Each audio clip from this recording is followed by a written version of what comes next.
welcome back to another edition of Inside Great Lakes Skiing. My name is Greg Norman, your host. This is episode 3, part 2. And the reason I'm saying that is that we're going to get a chance to finish the interview with the Mahre brothers, Phil and Steve, Olympic medalists, as well as being World Cup champions, probably two of the best that ever slapped on a pair of boards and raced down. We talked to them from Yakima, Washington, which is near their home hill of White Pass. And we kind of talked to them a little bit about the early part of life. Now we're going to talk to them about the World Cup and a little bit about, sort of post-competition and what it was like, even in as far back as 2006. Phil made a run at trying to make the Olympic team in 2006. So we're going to have that conversation. And we're going to start the second part of the interview. We're going to start right in with the K2 design of 710, 810, and 910 and talk a little bit about Chuck Ferries, who's only one of two people to ever make the the U.S. Ski Hall of Fame, which is up in Ishpeming. And Kerry Adgate, we interviewed last week in the opening show, was the other. So we're going to pick it up right there. Before we pick it up with the Mahre brothers, we also going to have at the end of the interview a little bit of a conversation with Bob Weil, one of the best coaches you'll ever want to talk to. Bob's going to talk about the language of skiing and the essence of it, and why language, when you're learning both at racing and certainly just regular skiing, taking lessons from PSIA or just taking lessons from the family members, why language is so important.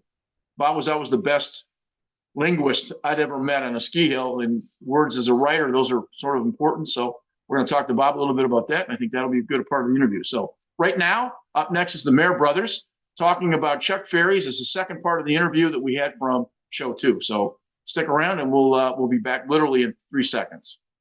Steve, one of the guys that made the only two guys in the U.S. Ski Hall of Fame, which happens to be right here in Ishpeming, Michigan, is Chuck Ferries. Chuck and Kerry are the only two Michigan natives that made it into the hall.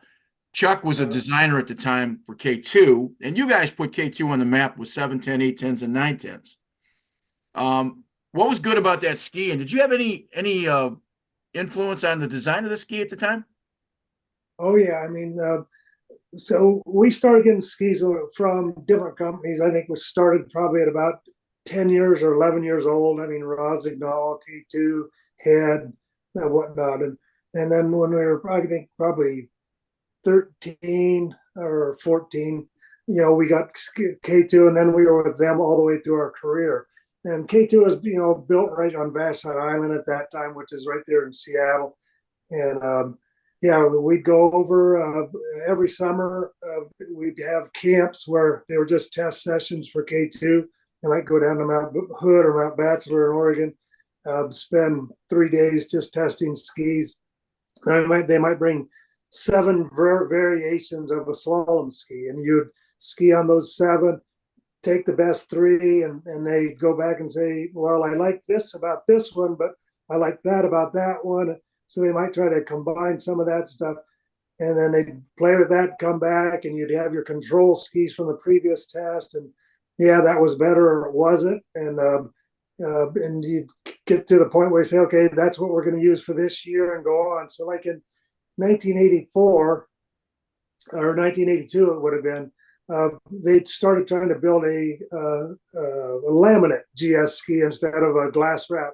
And I like the feel of the laminate. I mean, for me, the glass wrap was too lively. I got too much feedback for it. The laminate ski seemed to lay on the snow better. I felt a lot more comfortable on it. And so we went to the World Cup that year, Phil skiing on glass wrap and me on a laminate. Laminate.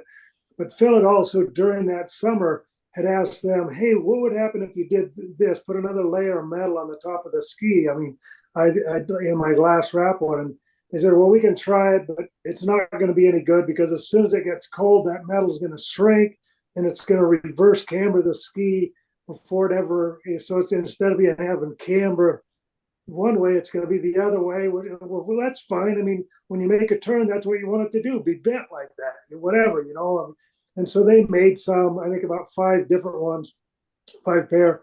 Phil liked one pair of those, and he didn't like the other ones. And he said, well, I can't try to race on those and train on other skis. I need the same stuff. And said, but throw them in my bag if stuff isn't going well. Well, the start of that season, or for 82, he hadn't been out of the top 3 in every slalom and every GS coming to the World Championships. I mean, he basically had the World Cup almost sewed up by the time we went to the World Championships in mid-February. And I was skiing on the laminate ski. I had them exploding on me, delaminating the length of the ski, whatever. And we came to the World Championships, and I really hadn't had much success in GS yet. And so I had one more pair of my laminate skis in the bag, and said, you know what, bring those, that EL combi of Phil's out.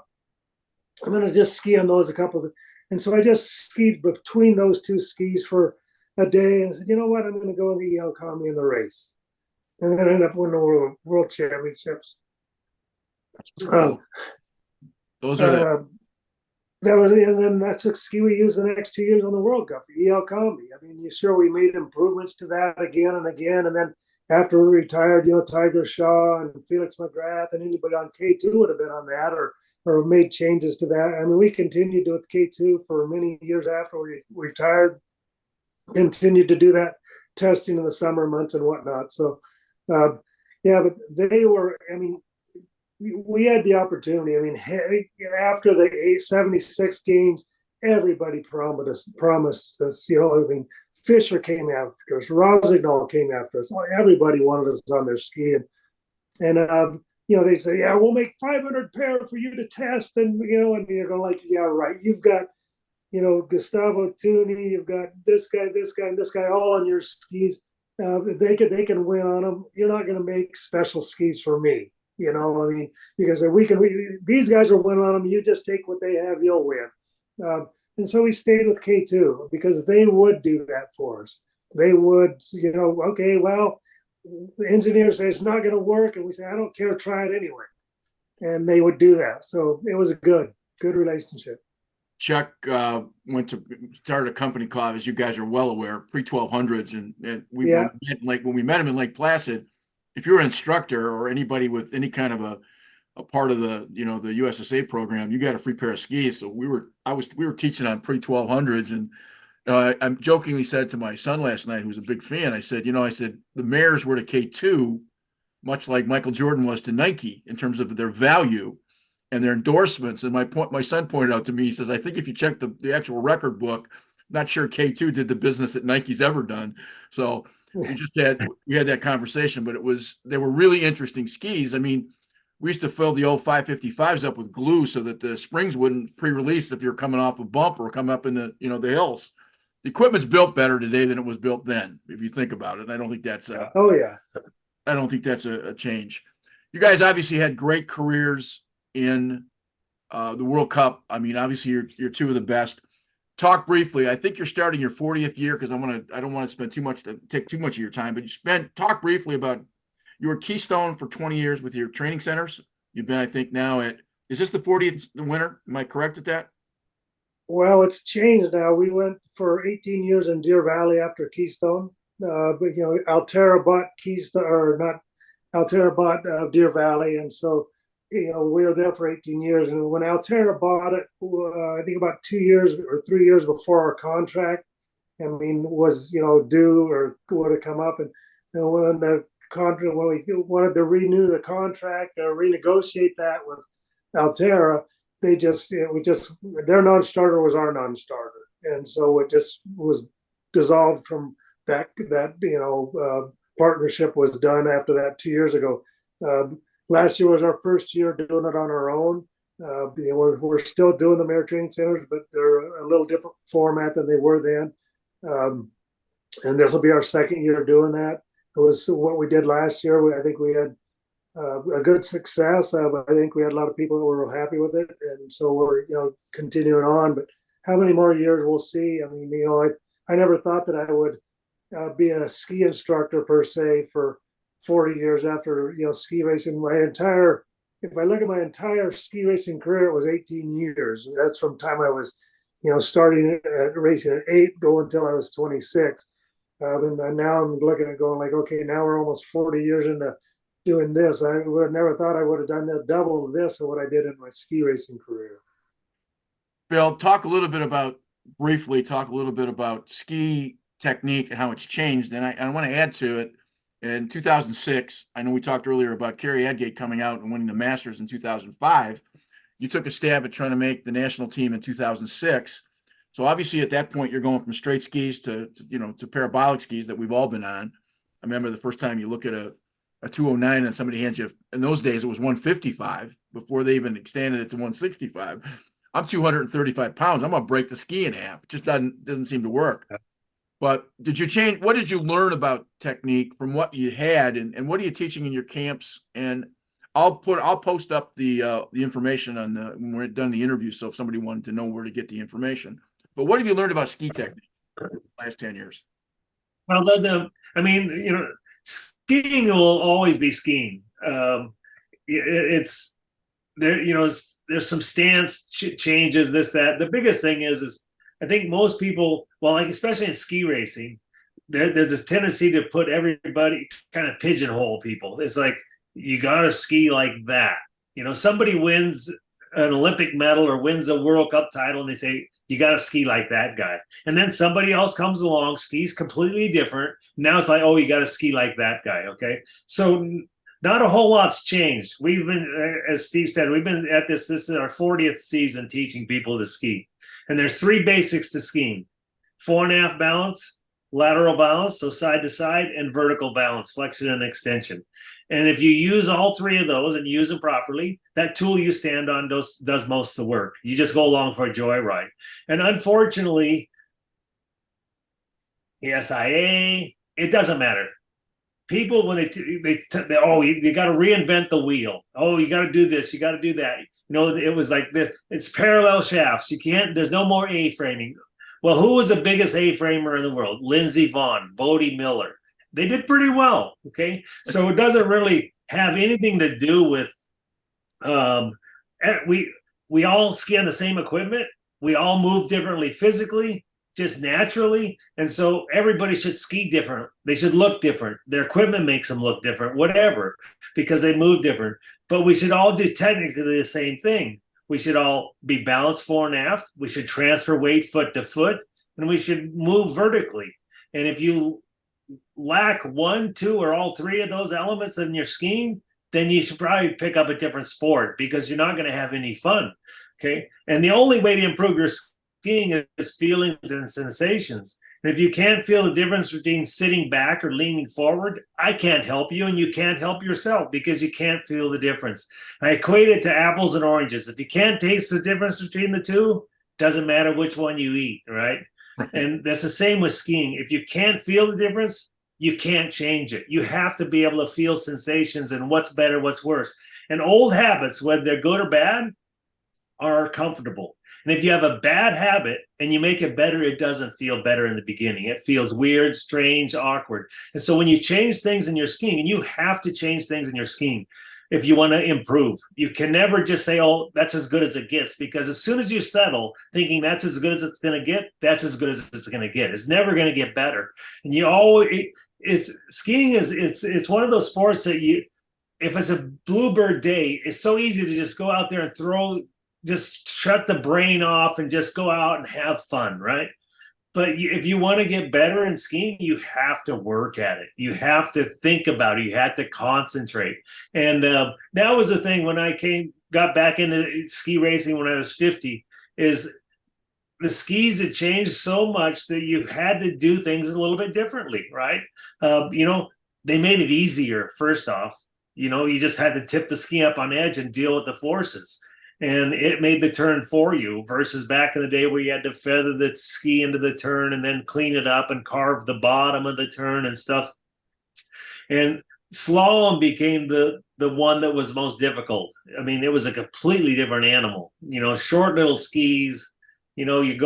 Obviously, we didn't reverse block.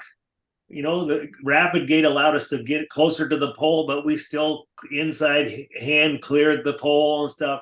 And then, Rock Petrovich comes along and he goes outside hand clearing, cross blocking, wins the World Cup title. That's everybody now has to ski cross block, cross block, cross block. And that was just a different animal, slalom. And I always felt, if I'm going to do this, I'll do it in giant slalom, because it's more the same than in retrospect to what we were doing. But the skis just made it easier. And But yeah, technique has changed some. But once again, Steve and I, Steve's probably changed less than I have because of my ski, getting back into racing. But it's hard to change your stance after 40 years or after 60 years, like Steve and myself. You get kind of caught in your old ways, and it's just easy. No, I mean, it's Right. funny because I look at the two people that should have skied identical are me and Phil. I mean, we're twins, so we got a lot of the same genes. People think we're identical. The chances are we're half identical, so we don't have exactly the same genes. But we had the same coaches our entire life. We watched one another. I mean, I would watch him and say, "Hey, Phil's humping it today. You got to dig down and go, man." And Phil on that same day, Steve's humping it today. I got to dig down and go. And on that day, I bet might have been beating him every run by a half second, but I thought he was kicking my butt because he just looked like he was skiing faster than I felt I was going. And so we pushed one another that way. But two people that should have skied so similar skied very different. I mean, Phil had a lot more knee and hip angulation. I was straight hip, a lot straighter legged and whatnot. In slalom, Phil was always saying to himself, stand up like Steve. And in GS, I was saying, stay down like Phil. So everybody, like Phil said, we will work on the same fundamentals, but we will do it in what is comfortable in our body or our physical stature or whatever. And so you're not all going to look the same, but you're going to concentrate on doing the same fundamentals. Yeah. I've coached for 40 years, and when the kids start to complain a little bit, still got a bag of bamboo in the garage.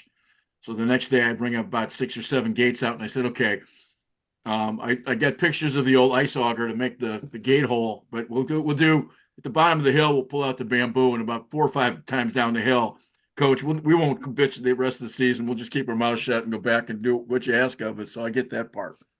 My last question, Steve, tell me something that you liked about Phil as a ski racer, and then Phil, maybe say something nice, or at least give me a comment about Steve as a ski racer stuff. Steve, we'll start with you about Phil. Oh, I mean, it's tough, because he got the upper hand on me, I don't like anything about his stuff. All right, fair enough. No, it's funny. You just, if I liked everything about what he did because I watched him and tried to emulate that. I mean, and I think on some sides he tried to watch me, but for me, like what the mental side of it, I mean, evidently he was so much better at that than I was early on in his career. The only year that I won more races than him was '82 in a single season at the World Cup level. But he was so consistent. I mean, that was what's so impressive about the years that when he was on top of his game is he was very seldom out of the top 5 in a race unless he fell or something. Whereas I was a win today and be 14th tomorrow. I mean, I won the World Championships in '82. The next race, I think 17th and Kirkberg, and everybody's like, what's wrong with Steve again? And then I come home, I'm playing basketball with some friends, and I tweak my knee. I go down and have knee surgery, take some more cartilage out, and I go back to the next World Cup GS and I win. And Phil's third that day, and the next day we swap. We're first and third in the slalom. Then we go to another GS, I win.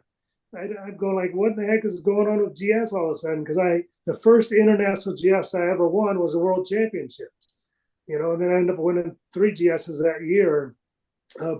But watching Phil's consistency and whatnot, and just knowing that, I don't know, he's always going to be there every day, which for me said, hey, you got to work on what he's doing because he's got it figured out.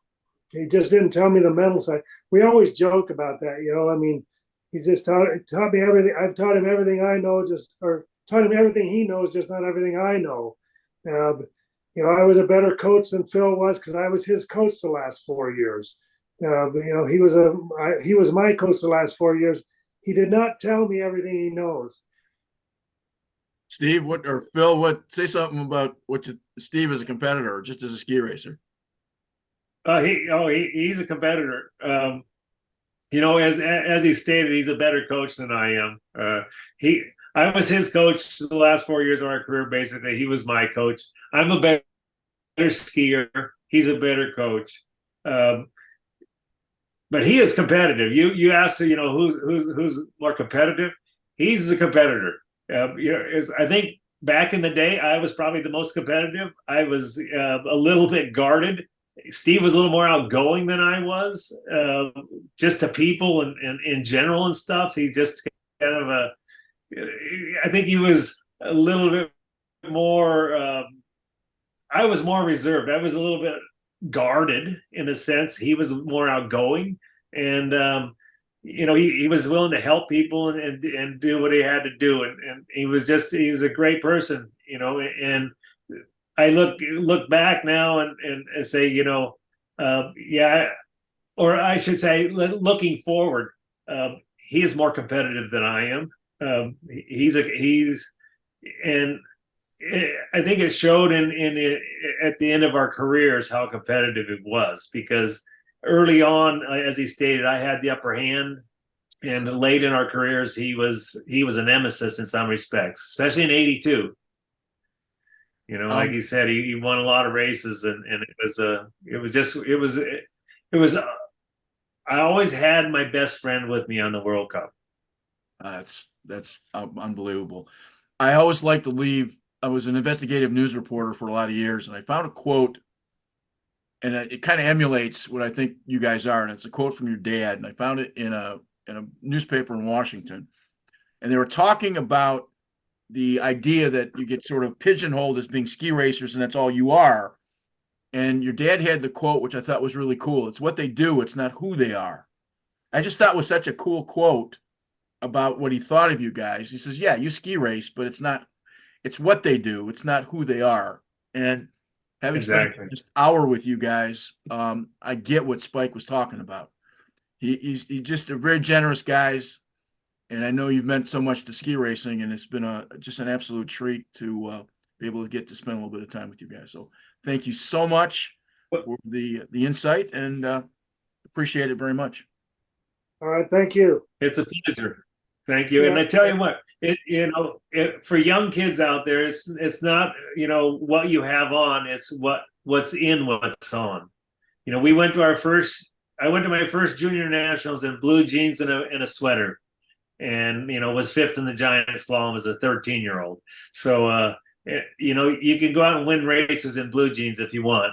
It's just what you have on doesn't matter. It's what's in what's on.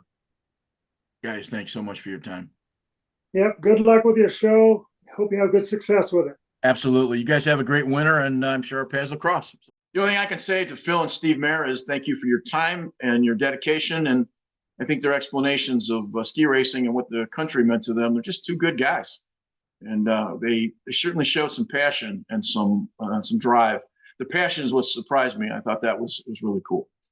Up next, Bob Weil talking a little bit about the essence of skiing, and we'll be back with that in just a couple seconds. Welcome back. We're getting a chance to talk to what I think is one of the best coaches that I've ever been around in ski racing for a whole lot of years, Bob Weil, the Western UP legend. And the reason we're talking to Bob is Bob's been at Mount Ripley for a lot of years. We're talking on a day when we can't ski because up north it's 40 degrees and drizzle. First of all, Bob, thanks for taking the time to talk to us. And we want to get into your background but we really want to talk about the language of skiing and how you use language to help people understand the sport better. So again, I appreciate you taking the time. Yeah, you bet. I watched one of your other interviews, and you're doing a great job. So keep it up. So first of all, we should take you back. You've coached World Cup skiers. You've coached obviously all kind of USSA skiers. You've been at all levels, and you always had a giant slalom approach to things versus slalom. And I think that's when you always started out with giant slalom guys, because there's something to that. But you also, we interviewed in our first show, Kerry Edgate. You and Kerry had traveled a lot together on the Peugeot Tour. So not only you coached at a high level, you skied at a high level. And I think that doesn't necessarily because you can ski well, you're a good coach. But what did you learn from your racing experience to bring into your coaching experience way back when? When I was pro racing, the biggest thing was for me was mental. And it wasn't, it was to put myself on the same level as the other people I was competing with. And, just being more or less a journeyman and not a national team member or world championship participant or a World Cup or Olympic, those were the people I was up against. So how do I get my brain on the same level? And so, and even before that, I think the mental part of I had to really deal with visualization. I was doing a program for myself in slalom, and I couldn't make a run down a course visualizing. I was probably 15, 16 years old at this time, and completing the course without hooking a tip. And I went back and I did it again and again and again, and the same thing happened. I said, this just cannot be. And so, with a little bit of thought, and one that doesn't want to be defeated, I slowed down. So mentally, I slowed down the process. I went from trying to be fast to just trying to be complete. And I got to the end and I finished the course. And I said, well, that was easy. That wasn't that hard. But I had to learn that myself. Ironically, probably 30 years later, I was sitting with a bunch of people and coaches, and there was a World Cup participant giving a speech, and she told the exact same story and the same process. But anyway, yeah, the mental part, and then bringing that into coaching, dealing with athletes and all the things that come into the process of being successful. And again, we're talking about verbiage and language because I think it's important in the learning process. As a coach, you're trying to portray that information. So you use language in a way that most don't. Most people sort of get a little diarrhea of the mouth and they keep talking. When you're talking to a group of athletes on the hill or even off the hill, but specifically on the hill, give us some rules about when what you're trying to portray that information, the mechanical part of you don't talk real long, but you talk specific. You make it simple for them to understand. Is that something you worked at, or is that something that just kind of came natural? Well, I'm like a kid. I want to ski. If I'm the kid, I don't want to stand there and listen to somebody go blah, blah, blah all day long. Right. But for a training session, there should always be a beginning and there should always be an end. And in the middle is that process. And you've got plenty of time at the beginning to establish what you want to do. And then at the end, you got time to evaluate. And maybe during the process of the duration of time, could be an hour, 2 hours, whatever, you can also in the middle. But that's the first thing, is to get the group or individuals to go through that process, and then you can get more detail as you go along. One of the hallmarks to your coaching is that you didn't give a kid 7 orders to go to the top of a hill for a slalom course. If he needed to work on his right foot, you worked on his right foot. You didn't give him 10 things to work on. So you can sort of that progression, that build process, so that he wasn't thinking of 1,000 things on that next practice run or the next couple practice runs. It was the one thing he wasn't working on good. And when you got that fixed, then you moved on to something else. So the simplicity of your coaching, I think, was what was so specific and so directive. I think that's the part that, at least from the guys that I know skied for you, that when I talked to them, that was their approach, that they thought was so terrific, the way you did things. It's just kind of the way it was, or was it done on purpose? Well, I learned from my peers, and when they were competitors, and then a lot of those people became coaches, and I've been able to listen to them. And one of them, who's a very significant domestic coach, Peter Dodge, he used to say, you can really only think of one thing at a time. And even two things gets to be beyond, and a lot of times they'll dump a bunch of change and say this, then I'll do the same thing, but then you got to go stop and what's really important and be able to focus on that, and then be creative enough for that individual to focus on it. Is it going to be a free ski drill? Is it going to be something with the gates in terms of ski racing? Bob, today, what are you teaching today that you might not have been teaching 15 years ago in terms of racing? Is the equipment made that changes, or is it just sort of the evolution of slalom and giant slalom racing? Well, there's no question that the equipment keeps evolving. I mean, it's like everything, sailing, golf, no matter what. I mean, ski racing is highly technical, and the equipment that's engineered and designed and built is, obviously far superior than what was in the past. Yeah. So I guess my question is, are we still keeping hands forward? Are we still doing the same kinds of basic movements? I mean, are we still teaching the same stuff, or is it, I know there's been a lot of discussion on just, the way we teach skiing. PSI has got a certain way, racing's got a certain way, but is the rise line still the rise line? It's still the same process of turning and edging a ski around a corner. Is it pretty much the same? Well, I look at, and I say this, and I keep looking up the word to get the right description, but essence of the sport. And that has not changed. And what is the essence of ski racing? And it's really, really simple. And there's a start and there's a finish. And then there's things in between. But the start and the finish has not changed whatsoever. Okay. And the essence of the sport is still fastest from the start to the finish. The fundamentals and those attributes are there. So, that's something you have to deal with. And that hasn't changed. Right.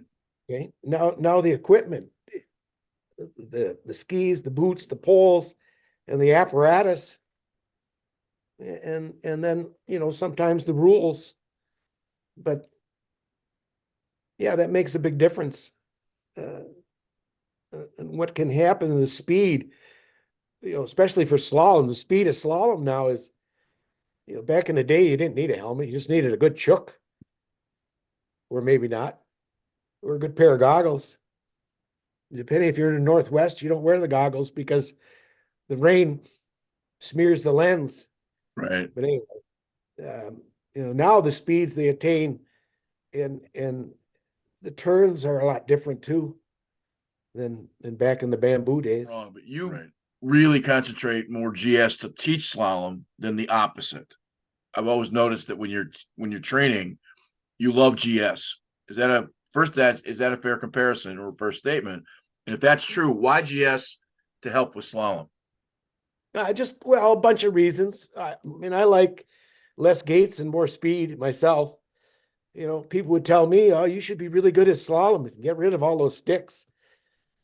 Anyway, it depends on the situation, though. I mean, I did a camp at Thanksgiving at Ski Brule, and GS was not practical, so people weren't on GS skis; they were on slalom skis. Okay. And maybe even to start a GS program, you could begin on slalom skis and then move into the GS skis. But I think the fundamentals of the sport, most of the time when you go out and ski, you're going to make a medium or larger radius turn. Maybe on a smaller hill, you're going to do more slalom. But and then if you migrate into the mountains and you're competing, you better have some of that base. You better have some of that GS experience so you can deal with wherever you're competing, if it's Colorado or Vermont. I think the other part too is it's something we've always talked about. There's this, if you look at a USSA or you look at a PSI manual, and you'll see that 2, 3, 4 paragraphs on angulation, and you're teaching a 7-year-old, just tell him to put his right toe down. If he puts his right toe down and it pressures the boot and around the corner he goes. And I think sometimes we get lost in all of the gravy. And one of the things, again, going back to what you did, you always got to the point. And I always admired that. I thought that was pretty cool. Talk a little bit about Ripley. I know you wanted to mention some stuff. Talk a little bit about Ripley and all the stuff they've been doing up there, which is also owned by the University of Michigan Tech. Yeah, well, I looked it up. It was established in 1934. Okay. And then I believe it was maybe 44 or somewhere probably after World War II that Tech became the operator or owner. And I think it was actually passed on to them through a lease. And that lease may have evolved over the years where it's a little bit different nowadays. But, the place started with just simply rope tows. Yeah. Bob, last question. You spent a lifetime in skiing and coaching. What is it? And I'm going to ask this question of everybody we interview. What is it you like about skiing? What is it that makes it such a lifelong pursuit for you? Well, it's outdoors. And it's white. I mean, wintertime, I like being outdoors. And if I wasn't skiing, I was ice skating, or I was shoveling snow, or I was on a saucer building I'm talking like when I was a kid. Right. Just growing up in the climate, you found out ways to be out there. And, I think that was the beginning. But just, being outdoors, I mean, being on the snow on a good corduroy day where you have a nice GS set and it's all painted up and you get to watch the skiers, go at it. It's a lot of fun. It's good. Well, listen, I appreciate you taking the time, and I've always called you the legend because you're a hell of a coach. And again, we have a great winter, and thanks for your time. I appreciate it, Greg. I appreciate what you do, and keep up the good work. I know you got some great people lined up, and I'll be watching. Okay. Just want to spend a couple seconds and thank Bob for all this he's meant to skiing, certainly in the Midwest. And if you ever want to take a lesson and learn from the best, Bob's up in Hancock at Mount Ripley, and he runs the program up there. And we just wanted to say thanks to Bob for all he's meant to ski racing, and he's just been a terrific guy. Last part of the conversation, we wanted to thank the Meyer brothers for their insight to skiing and getting a chance to talk to somebody at the level of skiing they've obtained and talking about all that they've meant to the sport. And we just wanted to thank them for the great interview for 2 shows. And hopefully you guys enjoyed those interviews across the board. This will take care of about 10 days. We'll be back over the Christmas holidays when the snow's back on the ground. Hopefully we get a chance to get back on snow and bring you some conversations from the chairlift. And hopefully we'll have a couple more World Cuppers and some other local Midwestern stars. So have a great winter. Hope for good snow, and we'll see you soon.